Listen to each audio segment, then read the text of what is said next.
Salmo 23, todos acharam, amém? Diz assim, Salmo de Davi: o Senhor é o meu pastor, nada me faltará. Ele me faz repousar em pastos verdejantes, leva-me para junto das águas de descanso, refrigera minha alma. Guia-me pelas veredas da justiça, por amor do seu nome. Ainda que eu ande pelo vale da sombra da morte, não temerei mal algum, porque tu estás comigo. O teu cajado, o teu bordão e o teu cajado me consolam. Prepara-me uma mesa na presença dos meus adversários, unge-me a cabeça com óleo, o meu cálice transborda. Bondade e misericórdia certamente me seguirão todos os dias da minha vida, e habitarei na casa do Senhor para todo o sempre.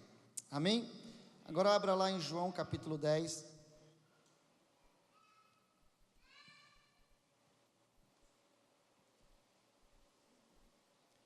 João capítulo 10, e o versículo 6.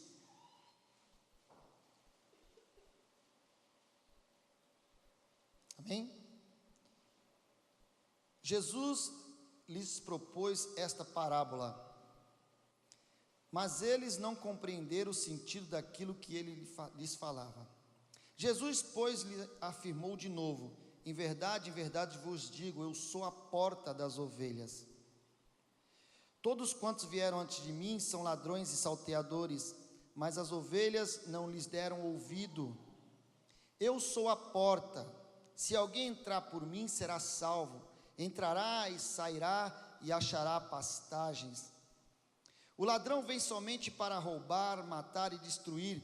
Eu vim para que tenham vida e a tenham em abundância. Versículo 11. Eu sou o bom pastor. O bom pastor dá a vida pelas ovelhas. Amém? Curva a sua cabeça. Vamos orar ao Senhor. Pai, obrigado, Senhor. Queremos bendizer o teu nome, Senhor, exaltar a ti, ó Deus, porque cantamos aqui, Senhor, que tu és um Deus de milagres, Pai. Obrigado, Senhor, porque o Senhor é um Deus que ressuscita os mortos, o Senhor é um Deus que traz vida, Senhor, aquilo que está morto, o Senhor traz esperança para aquilo que não tem mais esperança, Senhor. Nós cremos num Deus de milagres, Pai, nós cremos num Deus vivo, Senhor. E agora a tua palavra, Senhor, possa alcançar cada coração aqui, ó Deus. Ministra, Espírito Santo, através da minha vida. Toque em cada um, fala com cada um aqui nessa noite através dessa palavra, em nome de Jesus. Nós repreendemos tudo aquilo que é contrário, todo espírito de distração que vem tirar a atenção do teu povo. Nós repreendemos agora em nome de Jesus, Pai. Fala conosco, Pai, e ministra a tua bênção sobre a tua igreja nessa noite, em nome de Jesus. Amém? Glória a Deus. O Senhor é o meu pastor e nada me faltará. Você pode glorificar a Deus por isso? E muitas vezes nós olhamos para esse versículo, para esse texto e achamos: poxa, não vai faltar nada para mim, né? Acho que eu vou conseguir ter minha casa própria, acho que eu vou conseguir ter meu carrão importado, acho que eu vou conseguir ter um carro bom, né, Lino? Carrão, acho que eu vou conseguir comprar uma casa na praia, porque o Senhor é o meu pastor, o Senhor é o meu pastor. E nós colocamos isso como uma regra, como se fosse, se não acontecer, alguma coisa está errada. Porque o Senhor é o meu pastor, e Ele diz: nada me faltará. Há uma diferença, querido, entre nós termos tudo aquilo que a gente quer, e entre nós termos aquilo que nos é necessário. Amém? Você pode dizer comigo assim, ó: tudo que amo. Repita assim: não tenho tudo que amo, mas amo tudo que tenho. Diga assim: não tenho tudo que amo, mas amo tudo que tenho. Amém? Muitas vezes nós não vamos conseguir ter tudo. Muitas vezes não vamos, conseguir talvez as coisas materiais que nós sonhamos ou planejamos, até guardamos dinheiro para isso, fazemos planos, olhamos, vai na internet, pesquisa, fica o dia inteiro, a semana inteira perdendo tempo com uma coisa só, já no serviço às vezes, Não é assim muitas vezes? Porque aquela ansiedade da casa nova, do carro novo, né, do computador novo, do iPhone novo, a gente entra na internet e fica ali pesquisando e tal, e vai no fórum para saber se é legal mesmo, quantas pessoas já compraram, se aquilo é bom mesmo, vai lá no fórum para ver é legal, olha, tem tantas pessoas que disseram que é bom, né? Acho que eu vou comprar, né? E nós queremos isso e a gente fica imaginando, como se nós, querido, nessa vida tivéssemos que ter tudo, porque o Senhor é o nosso pastor, afinal de contas, não é verdade? Se Ele é o nosso pastor, nada nos faltará. Mas nós sabemos, querido, que muitas pessoas passarão por essa vida e não terão tudo aquilo que querem, tudo aquilo que amam, tudo aquilo que desejam. Mas o importante, querido, é você, talvez não tenha tudo que você quer, mas você precisa amar aquilo que você tem, querido, com muita intensidade. Nós precisamos amar aquilo que Deus nos deu, porque a Bíblia fala que se nós formos fiéis no pouco, Deus nos colocará no muito. Amém? Se você for fiel no pouco, Deus vai te colocar no muito, e aí você vai começar a conquistar. Nós tivemos no final do ano o mês da gratidão, nós começamos o ano com o mês de buscar. Nós vamos buscar, então nós vamos buscar hoje quem? Buscando o bom pastor, é o tema da mensagem. Precisamos buscar o bom pastor, querido, amém? Ele tem tudo, diga assim, Ele tem tudo que eu preciso. Aleluia, Ele tem tudo que você precisa. Mas entenda bem, o importante não é ter tudo aquilo que a gente quer, o importante é saber que Deus nos dará tudo aquilo que é necessário, querido, para a gente viver, amém? Para a gente viver, nós precisamos do quê? Daquilo que é necessário. E quando ele fala assim, o Senhor é o meu pastor, nada me faltará, ele está querendo dizer assim, tudo aquilo que é necessário para você viver, não vai te faltar. Está entendendo? Tudo aquilo que é necessário para você ter uma vida abençoada, não vai te faltar. É isso que o Davi está falando. Davi, ele conhecia a vida de um pastor, porque ele era pastor de ovelhas. Ele também cuidava de ovelhas, né? Ele era um bom pastor, ele cuidava, ele era uma pessoa, né, desde pequenininho ali, que cuidava das ovelhas do seu pai. E a gente vê que ele tinha um cuidado por aquilo, tanto é que ele enfrentou leão, enfrentou urso, por causa dessas ovelhas. Então quando ele faz o Salmo 23, ele faz o Salmo 23 e falando dos perigos, né, que ele viu durante a sua experiência pessoal, que as ovelhas passavam por perigos tremendos. Então ele via tudo aquilo, ele escreveu isso aqui, querido. E ele aqui tem várias lições para nós. Mas eu também li João capítulo 10, e eu queria que você entendesse João capítulo 10, porque Jesus, na realidade, Ele é o nosso bom pastor. O Senhor é o meu pastor. Não, o Senhor não é só o nosso pastor, o Senhor é o nosso bom pastor. Diga assim para essa pessoa que está do seu lado: Jesus, Ele é o bom pastor. O bom pastor, querido, não sou eu. Amém? O bom pastor não sou eu, querido. Bom pastor não é o pastor Felipe. Bom pastor não é nem um pastor que está aqui. O bom pastor é Jesus. Entenda bem, o bom pastor não é aquele pastor que você gosta de assistir na internet. Sabe aquele pastor que você acha que é legal? Aquele pastor, ele também não é o bom pastor. Porque você pode ter certeza, quando você tiver um problema, brigar com a esposa, brigar com o marido, aquele pastor lá da internet não vai te ajudar. Então ele também não é o bom pastor. Porque às vezes nós entramos numa crise de identidade e achamos que o gramado do vizinho sempre é mais verde do que o nosso, né, queridos? Parece que o gramado do vizinho sempre é melhor que o nosso. E aí nós entramos numa crise de identidade. E eu quero dizer uma coisa para você: toma cuidado, meu irmão, com o que você vê na internet. Toma cuidado com quem você segue. Quem tem sido o seu pastor? Quem tem sido o seu bom pastor? Quem é que é o seu pastor na realidade? Porque Deus, Ele é o bom pastor, mas Deus precisa realizar coisas aqui na terra através dos seus pastores. E quem são os nossos pastores? Será que nós estamos sendo mais influenciados pelos pastores do YouTube do que pelos pastores da nossa igreja? Há um grande perigo, querido, porque na hora que der uma dor de barriga, vou usar o termo bem claro aqui, você não vai receber ajuda lá. Você vai ter que correr no teu pastor aqui, pastor Felipe. Está entendendo? Temos que ter muito cuidado com isso, queridos. Porque eu tenho visto pela internet pastores pregando agora contra o dízimo. E um monte de irmão que era dizimista deixando de ser dizimista porque ouviu na internet um pastor falando que dízimo é errado. Quem é o seu pastor? Não é verdade? Quem é o nosso pastor? Outros não aceitam a correção do pastor, porque tem um pastor aí, muito conhecido, renomado, ele fez um vídeo dizendo que o pastor, quando corrige a ovelha, ele é um pastor autoritário. Olha só isso, querido. Então, se o pastor te der uma bronca, ele é um pastor autoritário. Pastor Felipe é um pastor autoritário, corrige as ovelhas. Nós vamos ver tudo isso aqui, isso tudo está dentro da palavra aqui. Mas Jesus, ele disse assim: eu sou o bom pastor, e o bom pastor dá a vida pelas suas ovelhas. Dizendo o quê? Na hora que a pessoa precisa, ela vai atrás de quem? Daquele que pode resolver os seus problemas, querido. É isso, nós somos assim. Nós, quando precisamos, a gente sabe onde a gente vai, não é verdade? Você sabe onde você vai, você sabe o número do telefone, você sabe onde você vai ligar. Quem é o nosso bom pastor? Quem é o pastor? Quem é o nosso pastor? Quem é que pastoreia a gente, querido? Em primeiro lugar, Jesus, amém? Ele é o bom pastor. O bom pastor é Cristo. O bom pastor é Cristo. Ele tem a resposta para tudo aquilo que a gente precisa. E aqui ele diz assim, no versículo 9 de João, capítulo 10, ele diz assim: eu sou a porta. Se alguém entrar por mim, vai se salvar. Entra e sai. E ele acha o quê? Pastagens. Então Jesus, ele diz também: eu sou a porta. O que é a porta? A porta das ovelhas. Existe uma porta, querido, no aprisco.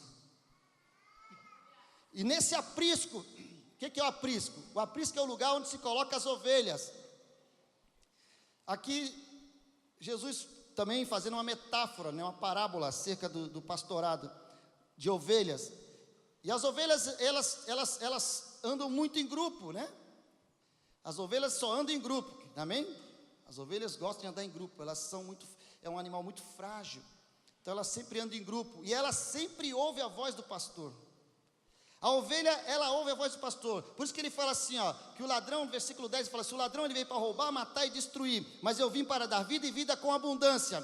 Jesus, ele é a porta, ele é o bom pastor, amém? E ele que nos recebe a porta.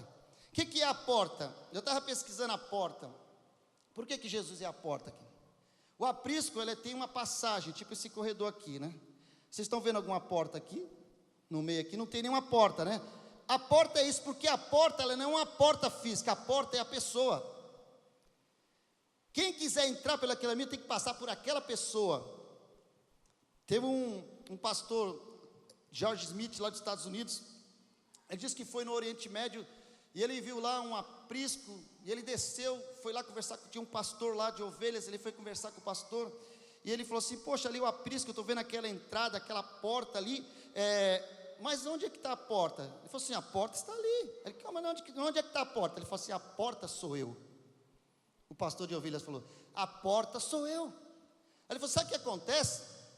Quando eu coloco todas elas para dentro do aprisco, o que acontece? Não tem porta para fechar, eu me deito na porta, eu fico deitado na porta. Então não tem como a ovelha sair. Se uma ovelha sair, ela tem que passar por cima de mim. Se um lobo quiser pegar uma ovelha, esse lobo vai ter que passar por cima de mim. Entenderam o que Jesus é a porta, queridos? Conseguiram entender por que Jesus fala: eu sou a porta? Não tem como, querido, uma ovelha sair do aprisco de Jesus sem Jesus saber. Não tem como um lobo, não tem como o diabo, não tem como Satanás entrar na tua casa, entrar na tua vida sem Jesus saber, querido, porque Ele é a porta. Vai ter que passar por cima dele, querido. Antes do diabo chegar e atingir a sua casa, a sua família, ele vai ter que passar por cima dele. Aquele que é a porta, Jesus disse: eu sou a porta, querido. Aleluia. Vai ter que passar por cima de Jesus, querido. Aí não consegue, porque ele é a porta das ovelhas, amém? Por isso que ele fala: eu sou a porta, porque não existe porta, a porta é o próprio Cristo. Não tem como entrar, não tem como sair, mas ele fala: aquele que entra por mim, que sou a porta, aleluia, vai se salvar, ele fala. No versículo 9, salvar-se-á, vai entrar, vai sair e vai achar pastagens, vai ter comida, vai achar o que é necessário.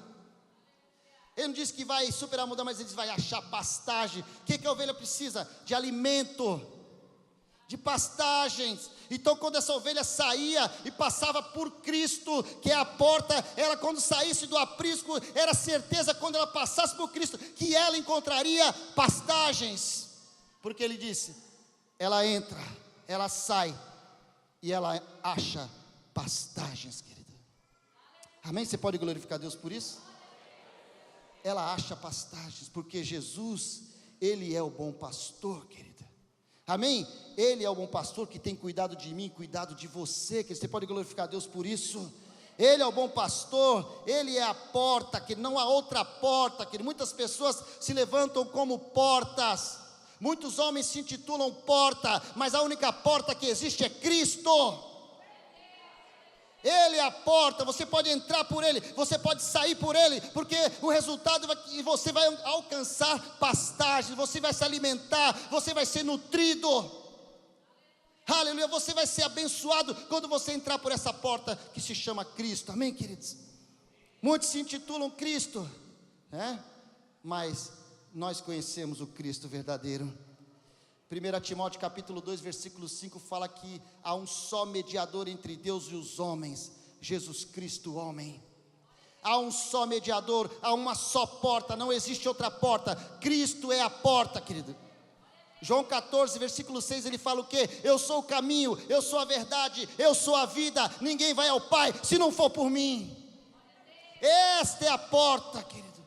Precisa entrar porta para alcançar pastagens, para ser abençoado, para ter uma vida de vitória, precisa entrar pela porta, queridos. Agora, as ovelhas conhecem o pastor, elas ouvem a voz do seu pastor. Hebreus 13, 17 fala, obedecei aos vossos pastores, e sede submissos para com eles, pois eles velam pela vossa alma, como quem deve prestar contas, para que eles façam isso com alegria e não gemendo. Sabe o que é isso, querido? Crente que dá trabalho, crente problemático. Em vez do pastor pastorear com alegria, o pastor pastoreia gemendo. Meu, de novo esse problema, Jesus, não aguento mais resolver esse problema. É sempre o mesmo problema. Aí estava lendo um livro, As Parábolas de Jesus, o pastor Locke, ele conta uma história nesse livro, As Parábolas de Jesus, que teve uma viagem turística ali para aquela região da Palestina, entre Israel, chegando quase no Egito, eles iam para o Egito, e aí estavam no ônibus indo para o Egito, e o pessoal passou naquelas estradas meio desertas, eles viram um rebanho de ovelhas, viram um rebanho de ovelhas bonito. E o pessoal perguntou para o guia turístico se podia parar para eles tirarem foto. Não, a gente quer parar, poxa.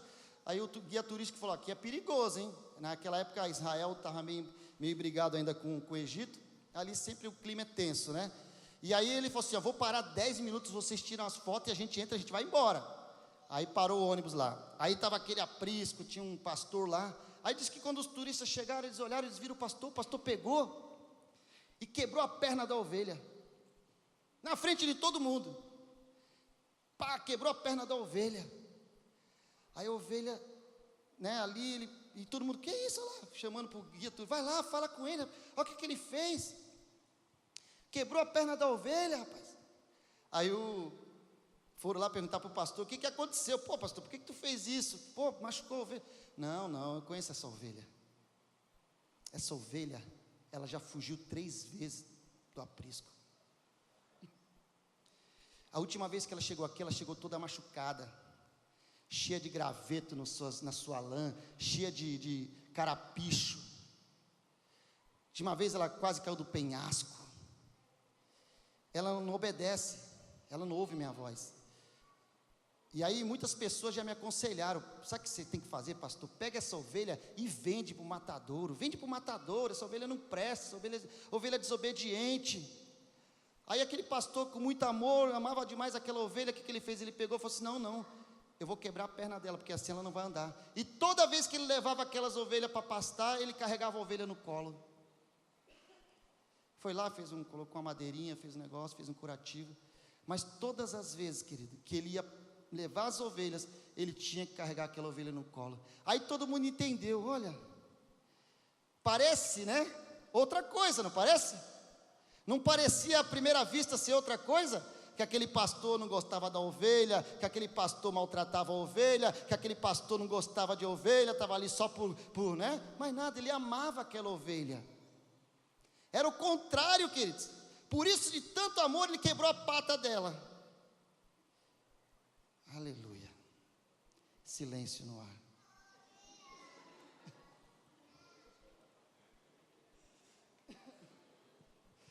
Glória a Deus, irmão.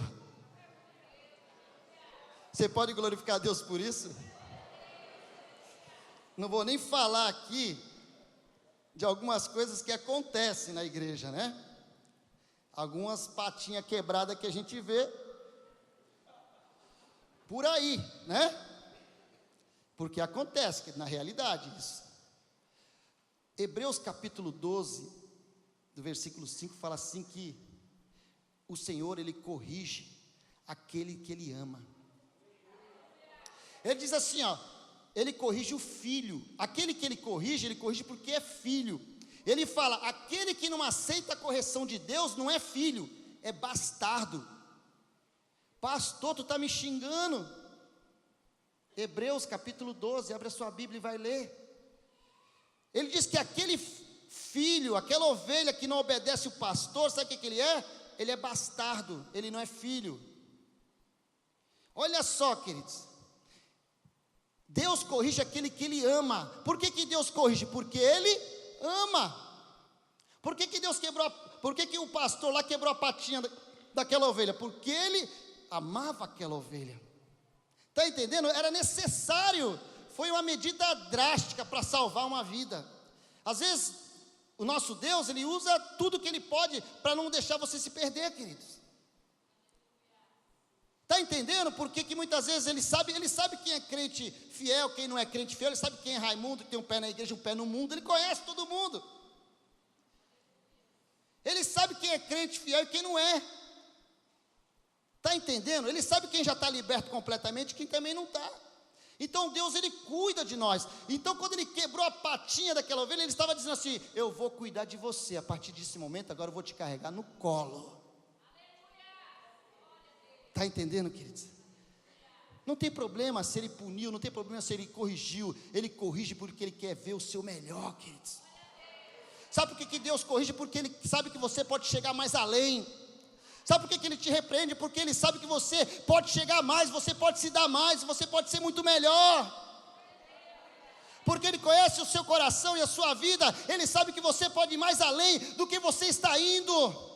É por isso que muitas vezes vem a correção do Senhor, mas Ele diz, eu corrijo aquele que eu amo.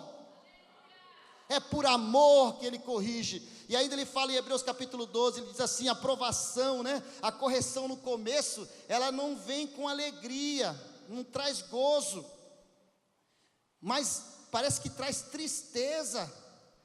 Mas depois, com o tempo, ela gera um fruto pacífico de justiça, queridos. A correção de Deus vai gerar um fruto pacífico de justiça na minha vida e na sua vida, quando nós obedecemos ao nosso pastor, queridos. Quando nós obedecemos ao nosso Senhor, aleluia, nós vamos colher um fruto pacífico de justiça, a justiça de Deus.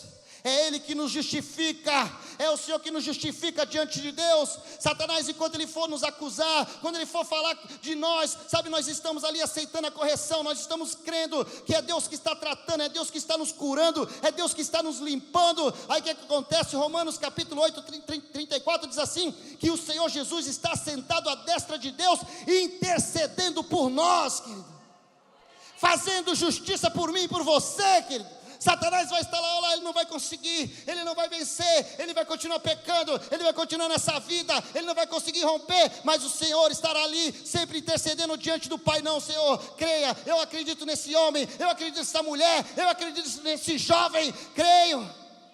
Deus acredita em você, queridos. Deus acredita em você. É por isso que muitas vezes Deus nos leva para o deserto. Glória a Deus. Deitar-me faz em verdes pastos. Ele nos faz deitar em verdes pastos. Aqui, querido, tem uma lição também no Salmo 23. O pastor pegava as ovelhas de manhãzinha, aí no Salmo 23 agora. 4 horas da manhã ele já saía com aquelas ovelhas, querido. E aquelas ovelhas iam para a caminhada, né, para pastar. E quando chegavam às 10 horas da manhã, aquelas ovelhas, elas estavam cansadas. Elas precisavam de tanto comer, elas tinham que parar. E diz que o pastor parava elas deitavam na relva ali, na grama, e elas ficavam ali. E ele disse que elas começavam a ruminar. Elas ruminavam o quê? Aquilo que elas tinham comido. Sabe que quem já viram isso? As ovelhas, elas são ovinos, né, que chama ovinos aí. Vocês sabem o que é ovinos? Então depois você pesquisa. É ovinocultura, né, que cuida das ovelhas. E elas têm assim, elas pegam a comida, elas comem aquela comida, e depois de um tempo elas pegam aquela comida, vai vomitar aí não, ela vem a comida para a boca novamente, e ela começa a mastigar novamente aquela comida. Isso chama-se ruminar. E as ovelhas, elas ruminam, dando a entender o quê? Que nós precisamos também ruminar, querido, a palavra de Deus. É o alimento. Qual é o alimento que elas comem? Relva, nós comemos a palavra. Amém? Elas ruminam aquele alimento, nós ruminamos o que? A palavra. Amém? A palavra de manhã tem que ser, nós temos que estar ruminando à noite. A da noite nós temos que estar ruminando de manhã. As ovelhas fazem isso, querido, amém? Deitar-me faz em vez de espaço, para quê? Para que você possa ruminar, queridos. No tempo que você estiver ali, você vai estar ruminando a palavra de Deus. Ele diz: guia-me mansamente às águas tranquilas, águas de repouso. A ovelha é um bicho medroso, querido, medroso. As ovelhas, elas não têm garras, elas não têm dente afiados, ela não tem nada para se defender. E diz que a ovelha é tão medrosa. Eu estava vendo um vídeo do doutor Rodrigo Silva, que é arqueólogo, e ele estava dizendo que as ovelhas, elas têm medo até do próprio reflexo delas na água, querido. E se elas tiverem que beber água, e o rio tiver com muita correnteza, elas não bebem, elas morrem de sede na beira da água e não bebem água. E ele estava falando que muitas vezes os pastores de ovelhas, o que eles têm que fazer? Eles tinham que pegar a água com as suas mãos assim, e levar na boca da ovelha, querido, para a ovelha poder beber água, querido. Que fofo, né, queridos? Né? Não é fofo isso? O pastor pegava a aguinha assim, e dava na boquinha da ovelha. Querido, mas isso foi lá, tá? Não vamos isso é só estou contextualizando, tá? Não vai chegar aqui isso aqui não, tá? Por favor. Os irmãos te servem água aí, bem à vontade, você pode pedir, levantar a mão, tá bom? Mas para você ver o cuidado do pastor com a ovelha era medrosa, a ovelha ela não consegue nem beber água se ela tiver numa correnteza forte, e assim somos nós, queridos. Quando nós vemos as correntezas fortes, nós sentimos medo. Quando os problemas se levantam, a turbulência se levanta, nós sentimos medo. Por quê? Por que nos chamam de ovelhas? Por que Jesus fez essa comparação com as ovelhas? Por cada característica do cristão, querido. Nós não podemos nos defender. Você entendeu isso? Porque quem nos defende é Cristo. Vão falar mal de nós? Vão, amém. Vamos ter que dar glória a Deus por isso. Jesus diz: eu não digo que vocês devem amar só os seus amigos, mas vocês também devem amar os seus inimigos. E orar por aqueles que te fazem mal. Isso é ovelha, querido. Isso é ser ovelha. É você tomar pancada de todo lado e ainda ter que, sabe, dar o outro lado da face. Por isso que nós somos comparados às ovelhas, porque nós precisamos orar por aqueles que nos fazem mal. Difícil, né, irmão?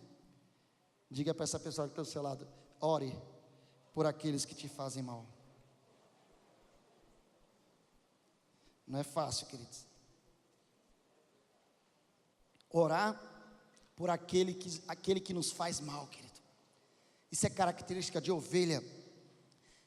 Ele diz: guia-me mansamente às águas tranquilas, porque quando nós estamos no meio da turbulência, querido, a tendência é a gente sentir medo. Quando as águas são fortes, nós sentimos medo. E aí, a palavra de Deus fala o quê? 2 Timóteo capítulo 1, versículo 7, que Deus não tem nos dado espírito de medo, de covardia, mas Deus tem nos dado espírito de amor, de poder e de moderação. É esse espírito que está em nós, querido. Quando você chegar diante das águas turbulentas, quando você chegar diante das águas, espumejantes, daquela correnteza forte, saiba, Deus, Ele está com você no meio dessa turbulência. Ele diz: guia-me mansamente a águas tranquilas, e é Ele que vai te guiando por águas tranquilas. Por que ele diz isso? Porque o pastor, ele tinha que levar a ovelha para um lugar onde a água era tranquila, querido. Porque senão as ovelhas não iam beber água. Está entendendo o cuidado de Deus? Deus cuida de nós, que no meio da tribulação, no meio da turbulência, Deus não permite, Ele vai nos tirar, querido. Se você cair no fogo, você pode ter certeza, como Sadraque, Mesaque e Abednego, o fogo não vai te queimar. Isaías 43, versículo 2 fala o quê? Quando você passar pelas águas, eu estarei contigo. Quando você passar pelos rios, eles não vão te submergir.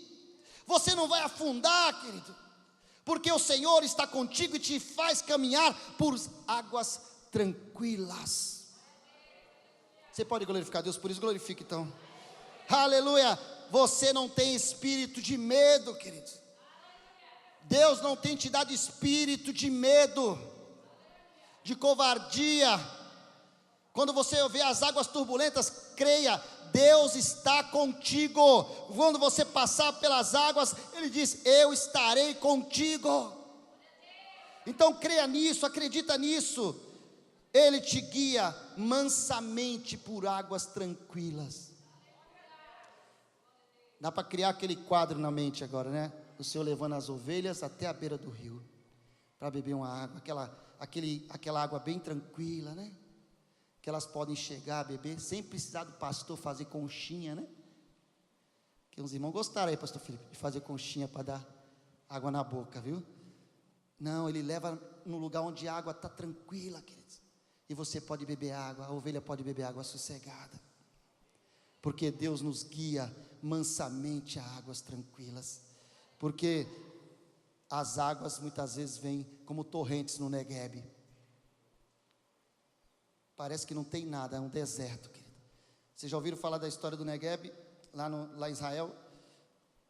É seco o tempo todo, mas quando derrete o gelo lá no Monte Horebe, e começa aquela água, teve até um vídeo, eu vi esses dias, dessas cenas em Israel, querido, é uma enxurrada de água, é desesperador, de tanta água, e só vendo gente correndo para tudo que é lado, porque senão a água leva.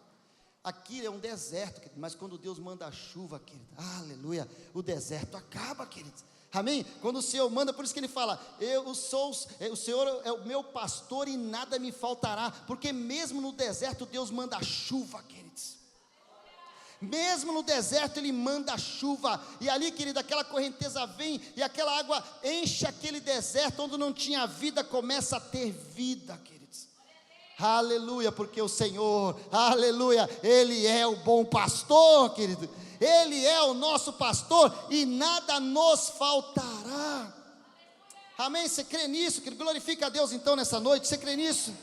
Aleluia, Ele é o nosso pastor. O ano está começando, 2019, estamos no primeiro mês, começa a projetar coisas no Senhor, queridos, começa a projetar sonhos no Senhor, aleluia, começa a falar com Deus acerca do teu futuro, porque o ano já está começando, querido.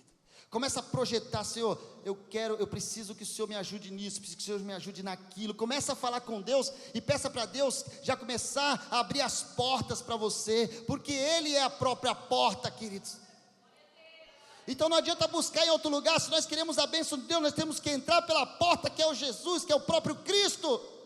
Não há outra porta para nós entrarmos, temos que entrar por essa porta, porque Ele nos guia mansamente às águas tranquilas. Começa a fazer, começa a projetar. Esse ano, Senhor, vai ser um ano de novidade, vai ser um ano de vitória. Senhor, eu creio em nome de Jesus.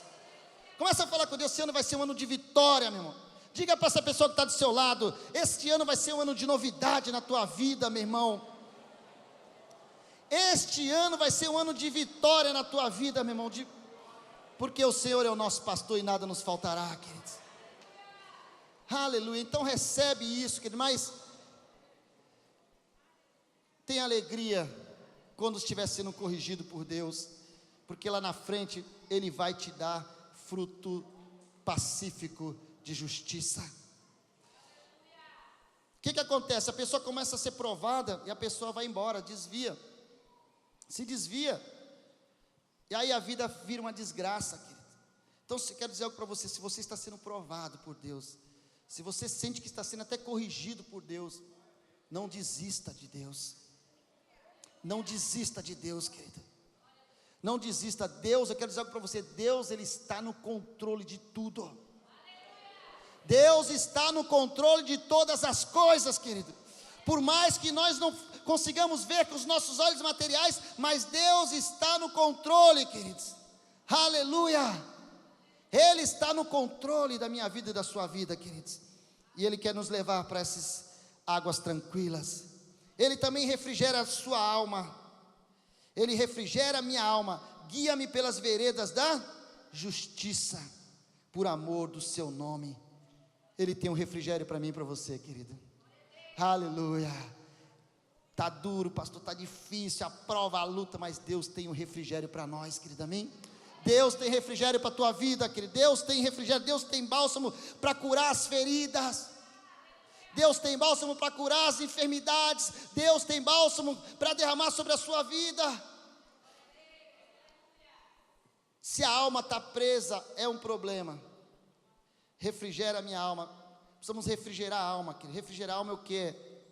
Fazer um upgrade na alma, né?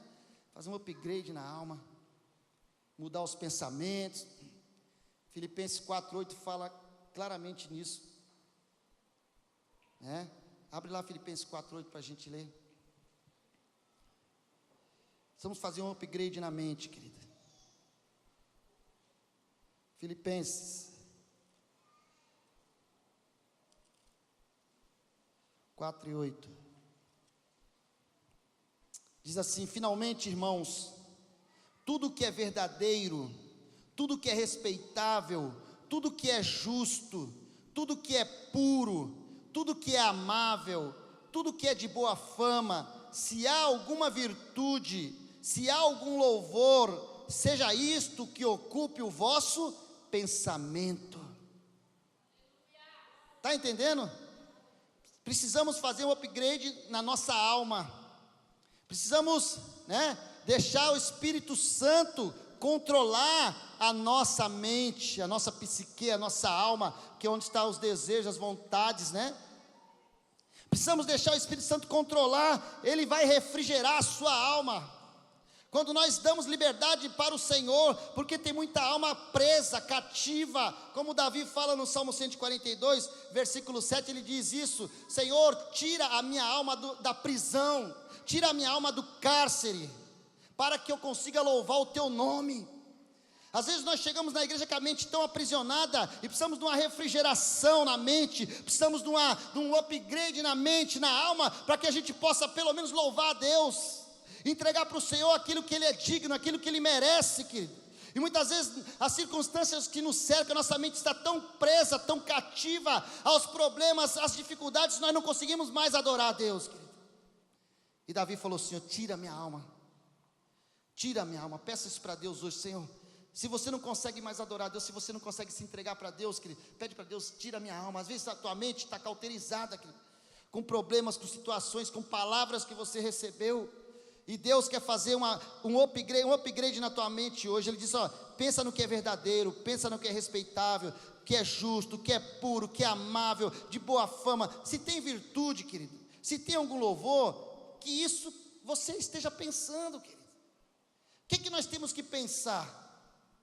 Naquilo que é bom. Isso não é pensamento positivo, mas isso é Bíblia. Está aqui na Bíblia. Está entendendo? Não é positivismo, nada disso, mas está na Bíblia. Nós temos que encher a nossa alma, a nossa mente de coisas boas. Palavra de Deus faz upgrade em mente de crente, querido. Bíblia. Amém? Leia a palavra, busca a palavra. Ele quer refrigerar a sua mente, mas você precisa dar lugar para a palavra. Salmo 51, Davi diz, cria em mim, ó Deus, um coração puro e renova dentro de mim um espírito inabalável. Deus cria dentro de você. Deus pode criar em você aquilo que você não é. Você quer ser uma ferramenta na mão de Deus, querido? Você sente a necessidade de ser uma ferramenta na mão de Deus? Então pede, Senhor, cria em mim esse espírito inabalável, Senhor. Cria em mim, Senhor, um coração puro. E você vai buscando Deus, e Deus vai te ajudando, querido, porque nós sozinhos não podemos nada. Ninguém, nem os pastores sozinhos conseguem nada. Se nós não tivermos a ajuda do Senhor, se nós não tivermos a ajuda do Espírito Santo, nós não podemos nada. Amém, querido? Você não consegue nada se não tiver com o Espírito Santo. Aquele que não conheceu o pecado, se fez pecado para que nele nós fôssemos feitos a justiça de Deus, querido. Amém? 2 Coríntios, capítulo 5, versículo 21. Jesus, ele não conheceu o pecado, mas ele se fez pecado por mim e por você, para que nele nós fôssemos feitos justiça de Deus. Deus quer nos justificar em todo o tempo. E às vezes nós pensamos, não, pastor, eu estou com um problema, querido, confessa ao Senhor, fala com Deus. Lamentações de Jeremias fala isso, capítulo 3, versículo 22, né? Confessa, as misericórdias do Senhor são a causa de nós não sermos consumidos, querido. Provérbios 28, 13 fala o quê? Aquele que encobre as suas transgressões nunca prosperará, mas aquele que as confessa e deixa, alcança a misericórdia. Precisamos fazer um upgrade na mente, na psique, precisamos deixar o Espírito Santo trabalhar, querido. Ele quer mudar a história de vidas aqui, ele quer mudar a história de pessoas aqui. Mas muitas coisas nos prendem, e precisamos nos libertar hoje em nome de Jesus. Ainda que eu ande pelo vale da sombra da morte, não temerei mal algum, porque tu estás comigo. Aqui realmente era literal naquele tempo, querido, o negócio era feio. Eles iam o pastor de ovelhas tinha que levar as ovelhas pelo deserto. Às vezes eles tinham que levar e andar pelos penhascos, e era um perigo, que uma ovelha podia cair lá de cima e morrer. Então o pastor de ovelha, o que ele fazia? Ele levava ela, mesmo que fosse o vale da sombra da morte. Diz os historiadores que esse lugar existe lá em Israel, que era um lugar meio assim, bem deserto, e o pastor tinha que caminhar por esse lugar, eles tinham que passar por esse lugar com as ovelhas, e aquele rebanho ele conduzindo. Mas o que acontece? No caso do pastor de ovelha, ele vai na frente das ovelhas, porque a ovelha ouve a sua voz. Amém? A ovelha ouve a voz do pastor. Interessante que se chegasse outra pessoa lá na porta e chamasse as ovelhas não iam com ele, porque a ovelha ouve a voz do seu pastor. E diz que quando ele queria acalmar as ovelhas no meio desse vale da sombra da morte, sabe o que ele fazia? Diz que alguns pastores tinham estratégia, eles começavam a louvar, começavam a cantar e começavam a tocar instrumentos para chamar a atenção das ovelhas, e as ovelhas aí elas acalmavam o coração e continuava seguindo o pastor, porque eles ouviam a voz do pastor, querido. No vale da sombra da morte, eu quero dizer uma coisa para você: louva a Deus, querido. No vale da sombra da morte, cante louvores ao Senhor. Aleluia. Quando nós estivermos no vale da sombra da morte, que nesse local aqui, que era um lugar muito perigoso, cante louvores. Atos capítulo 16 fala que Paulo e Silas estavam presos, e ali o que eles estavam fazendo? Eles não estavam murmurando, eles não estavam reclamando, mas eles estavam cantando ao Senhor, queridos. E diz que Deus mandou um grande terremoto naquele lugar, os alicerces daquela cadeia se abalaram, as trancas se quebraram, tudo foi pelo chão, queridos. Porque Deus queria salvar um carcereiro, querido, de toda a sua casa. Aleluia. Quando nós estivermos no meio da prisão, nós precisamos louvar o Senhor, porque o nosso louvor traz salvação para vidas, querido. A nossa vida de louvor agrada a Deus e traz salvação para vidas, traz salvação para famílias. Aleluia. Quando as pessoas olharem você na prova e você louvando, saiba que aquilo é uma maneira de você evangelizar aquelas pessoas. Vão falar: como pode? Como pode essa pessoa estar glorificando a Deus? Como pode essa pessoa estar louvando a Deus? Paulo e Silas estavam presos, mas eles estavam louvando e adorando o Senhor, queridos.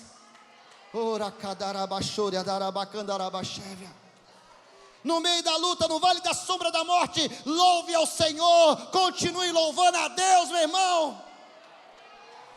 Pastor, a notícia foi ruim, continua louvando a Deus, meu irmão. O senhor não sabe do meu problema, continue louvando a Deus, meu irmão. Aleluia. Quem toca, toca, né? Quem não toca, só canta, queridos. Amém? Quem toca, pode tocar e cantar para o Senhor. Agora a gente que não sabe cantar assim, a gente não sabe tocar, a gente só canta, né? Porque Deus, Ele age no meio do nosso louvor, queridos. Amém? As cadeias serão quebradas. Quando nós entendermos que no meio da luta, da prova, do vale da sombra da morte, é aí que nós devemos cantar. Aleluia, você glorifica a Deus por isso. Salmo 91, 7 diz que 1000 cairão ao teu lado, 10.000 à tua direita, mas tu não serás atingido. Deus dará ordem aos seus anjos para te guardar em todos os teus caminhos. Não importa se é o vale, não importa se é o vale da sombra da morte, Deus dará ordem aos seus anjos para te guardarem em todos os teus caminhos. Aleluia, Ele está conosco, querido, amém? Ele está conosco, Ele é o nosso Deus. Ele continua sendo Deus, querida. Por mais que a circunstância diga não, Deus continua sendo Deus. Deus fizer, Ele é Deus. Se não fizer, Ele é Deus. Se a porta abrir, Ele é Deus. Mas se fechar, continua sendo Deus. Se a doença vier, Ele é Deus. Se curado eu for, Ele é Deus. Se tudo der certo, Ele é Deus. Mas se não der, continua sendo Deus. Minha fé não está firmada nas coisas que podes fazer. Eu aprendi a te adorar pelo que és. Dele vem o sim e o amém. Somente dele, mais ninguém. Ah, Deus, seja o